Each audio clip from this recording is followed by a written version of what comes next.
Hello everyone, and welcome back to another episode of Animation Analysis. As always, I'm Sam.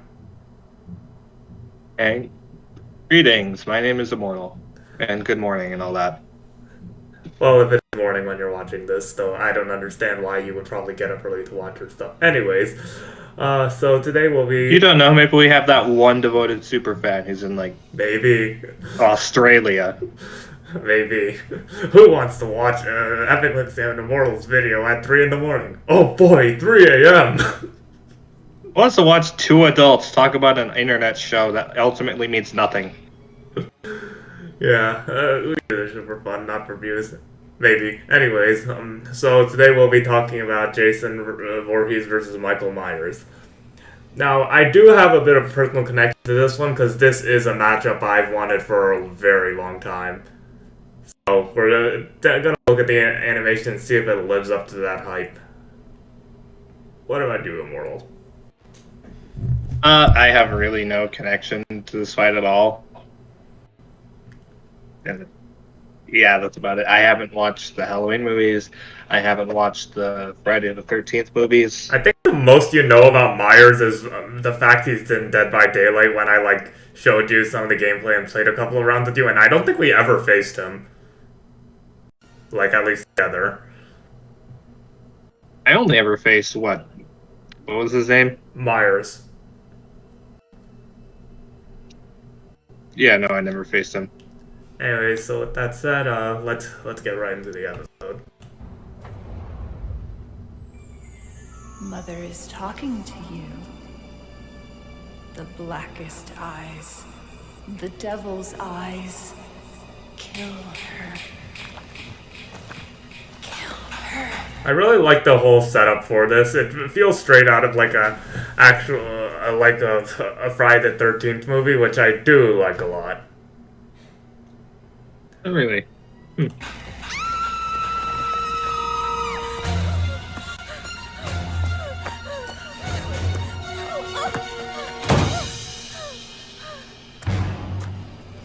I really like the POV shot we get of Michael here. Behind I just thought this was Jason. Yeah, you think that at first. Then in that one frame, you see the butcher knife instead of the machete, and you're like, oh, this is Myers.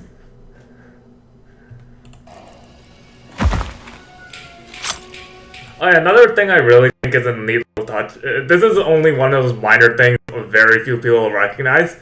But when Jason rips out the machete, the sound effect is identical to the one from his Mortal Kombat X intro. How the hell do you know that? Because I remember watching a lot of gameplay videos of Jason in Mortal Kombat X. I really like the guest characters we got in that game.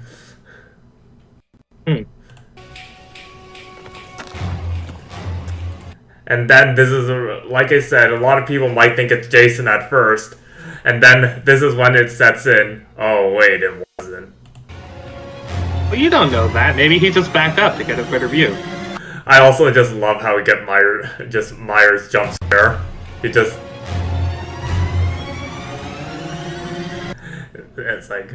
This could be... Honestly, I'm gonna... when we talk about this later, I'm gonna have this as the pause frame, most likely. Me versus my responsibilities. We'll say, though, model-wise... Me, my responsibilities, consequences. Yeah. I will say, the models work really well here, because Jason's is from Friday the 13th, the game, and Myers is from Dead by Daylight, two games that came out relatively close to one another. So their models don't really clash all that much. Oh, hold on.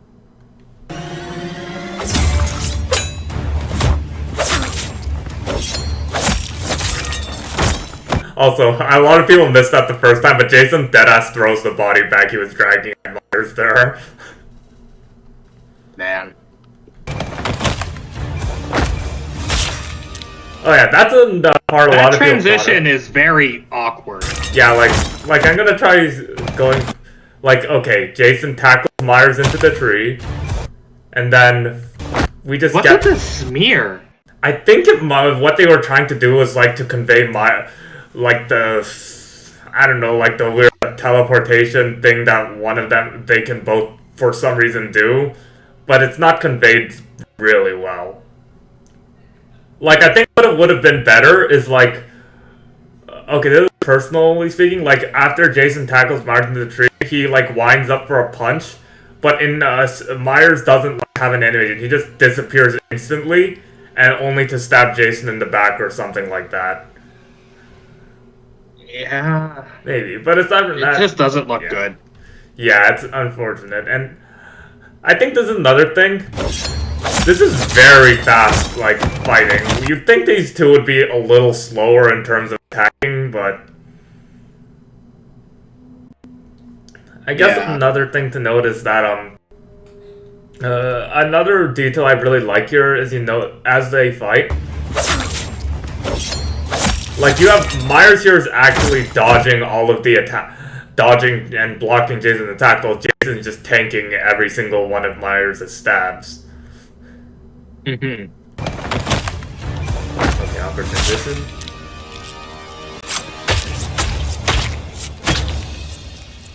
I really like this little nod to, like, one of the deaths in Halloween. How Myers just somehow pins a guy against the wall with the butcher knife, even though it realistically should not be possible. Yeah. Alex! Where are you? We gotta go! Ugh. Now comes probably my least favorite part of the fight. It's where they really just don't fight. Yeah, that's... We'll talk about it a little more, like, after this guy's segment. But I do like... I will say, I do like how it is framed, like, straight out of a slasher film. Like, the guy running in panic telling the person another person he thinks alive they need to leave, only to run straight into one of the killers. Like, it's even framed as if Jason was the recent victim, even though he's not really. Yeah. Also, just like when Myers turns, that creepy ass head tilt, I love that.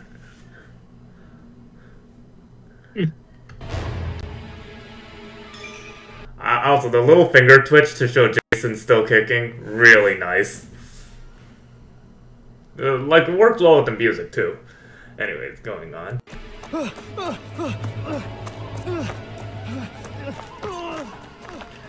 Can I say I think the... Catch up. I mean, I know it's Mars teleportation, but point out, like, he's not even fully out of frame into, like, the mere second he's completely out of frame, Myers is here. That doesn't really make a lot of sense, I believe, in terms of, like, area, but considering Myers is, like, supposed teleporting ability, I think that's fine.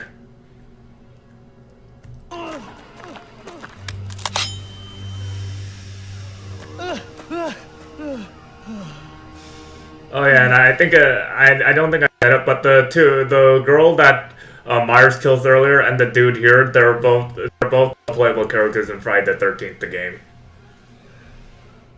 Huh.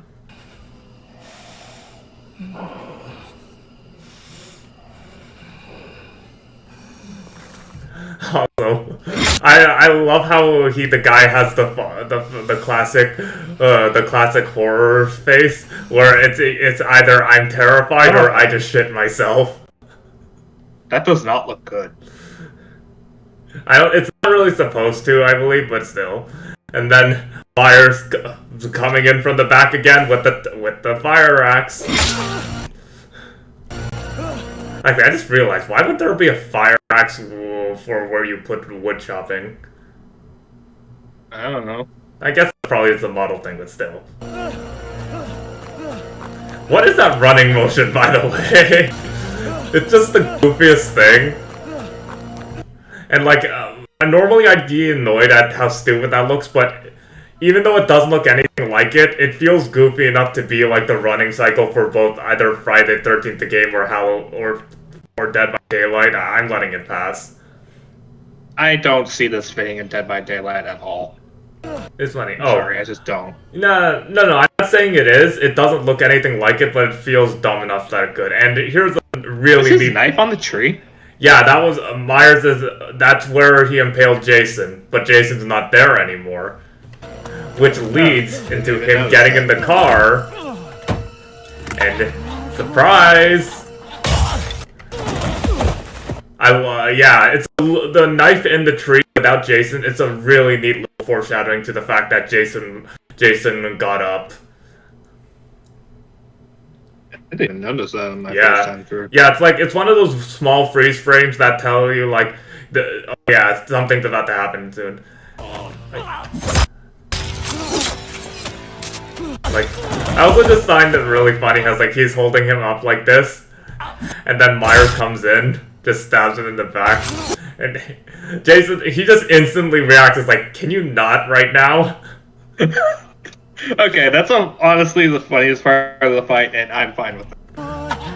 Yeah, he's like, fine. It's like, get your bitch ass here, and it's like, no. Come on! And then I think it's really, I know we're focusing on it, but the way that like the sound design's really neat here because the sounds that they're fighting slowly fade away to like focus somewhere else. But it's just the idea of the guy just running while Jason and Mars are just fighting in the background is inherently funny to me. I mean, wouldn't you want to run?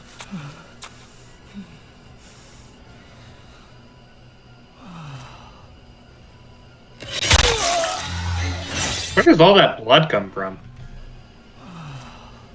What do you mean? Oh, I just realized there's a weird clipping issue with that jacket. You can see the greystone through it, but anyways. Oh, you mean like that? Just, I mean, Yeah. I think that they just switched to the bloodied model. I think it's because, like, if I recall correctly, in Friday the 13th, the game, the camp counselors have different states of, like, damage. And I think they just immediately jumped to the most bloodied one because the guy's dead. Which is how, if I recall correctly, that's how it works in the game.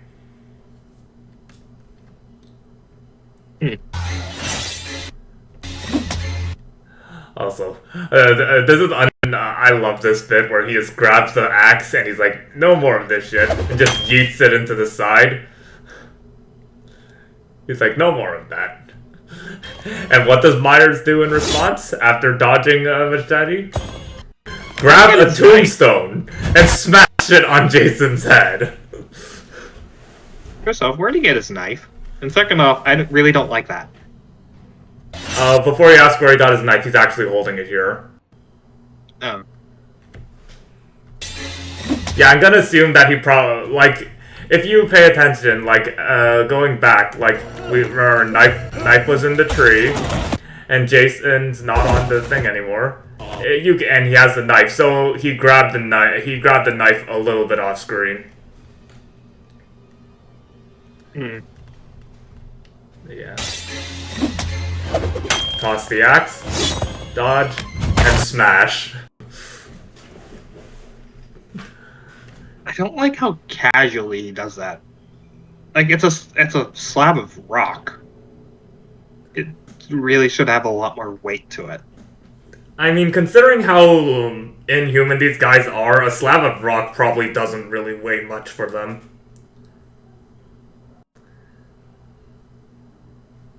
Like, I think it just works in this instance. They could have maybe just, I think actually making it a tombstone works better instead of just a regular chunk of rock, because, like, if it's a tombstone, it's probably easier to pick up, and because it's thinner, it's probably easier to break considering the angle, like, Myers smashed it.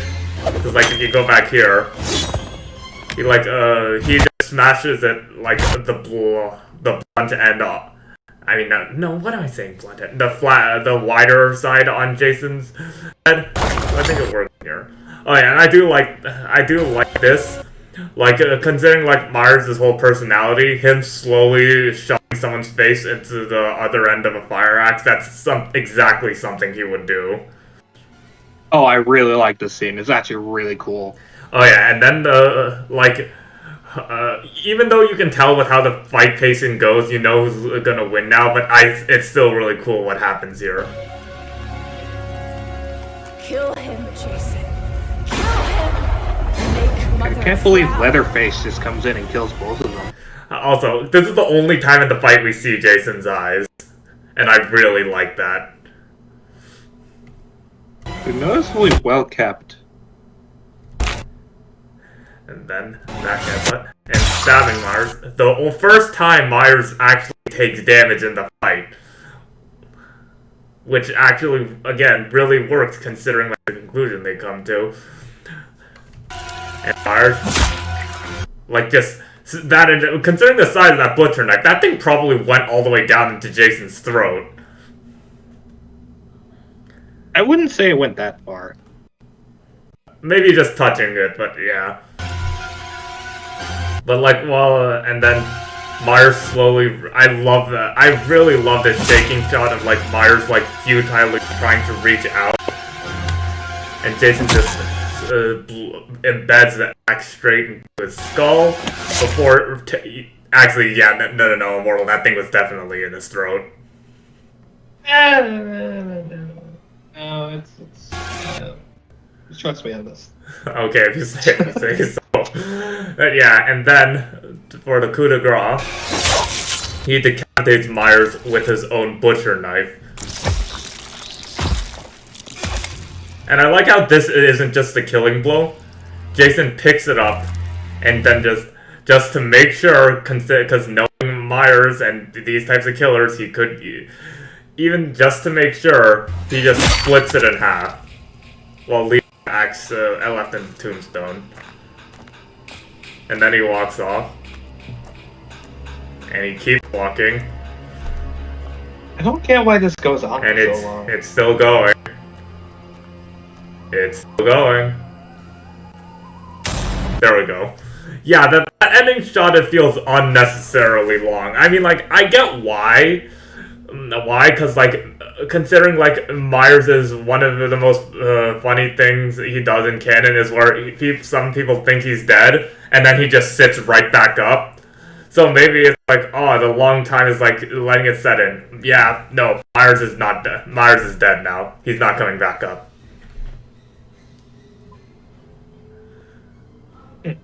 And then, okay, going back to the shot I said, yeah, me versus my problems. I'm just gonna leave this here as we discuss it. So, overall, there are a lot of noticeable flaws in this episode, which is, I would argue, I will say it's probably one of the lower end episodes of the season, but I'm not gonna say it's a bad season. I mean, no, not a bad episode by far. I personally really like this episode. What about you? I've said before, it's fine. I really had no stakes in this episode. The animation was fine. The fight itself was fine. There were some cool moments, but I just don't really have much more to add or say. I'm sorry. I think another thing to mention is, aside from that, oh yeah, the voice actors. Jason and Myers' voice actors did great, don't you agree? They weren't voiced, dingus. Why are you? I hate you. Anyways, but yeah, this is actually the first episode all the way since Warrior vs. DDD where neither of the characters had a cast voice actor. Which is actually kind of making me realize we never got a voice actor for DDD to try and impersonate his Kirby right back at you voice. I mean, to be fair, the Ted Lewis imitation would be very difficult. Gonna pull out with that there Kirby. Yeah. It's unironically, I would have loved to hear a Ted Lewis impression. But anyways, aside from that, other stuff godly. Other stuff for this episode, music, it's not one of the tracks you'll really listen to outside of the episode itself, but it does a really good job with the atmosphere of the episode. Really feels like one of those. Yeah, it's very atmospheric. Yeah, it really feels like a theme you'd hear from a slasher film, which I like a lot. With that said, what would you rate this episode, animation-wise? Like a 7? Yes, yeah, 7. 7's what I'm thinking too. Definitely not bad, but not the best. I still really like this episode nonetheless, though. Then we shall move on to before we end this. As usual, we will go on to the next time.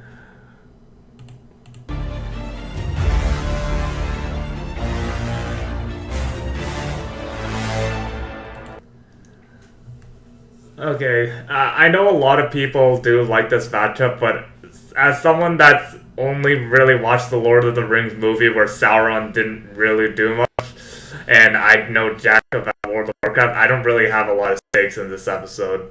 I will, I will say, the most I can really say is I really love Sauron's design. Like that armor's really cool, but what do I do? I have negative things to say about this. I have so little to say about it. It's just. Yeah, like when we eventually cover this one's animation, we're gonna be relying solely on the animation. We are not going to catch any cues to either series. Like maybe I'll catch one or two for Lord of the Rings, but it has been ages since I watched the movies. And again, in the movies, Sauron barely has a presence in them, aside from just being like the big glowing eye for the most part. Do you think they're gonna use the one time he appeared in the Family Guy clip as like a cutaway thing in the episode? I would not be surprised if they did. I mean, to be fair, Sauron doesn't have a lot of footage either. So, oh my god, I am actually fully expecting them to use a clip from Lego Lord of the Rings. Oh lord. Anyways, with that said, we'll end things off here. As always, thanks for watching, and as always, I'm Sam, And I'm immortal. and we'll see you all next time. Bye. Have a good one.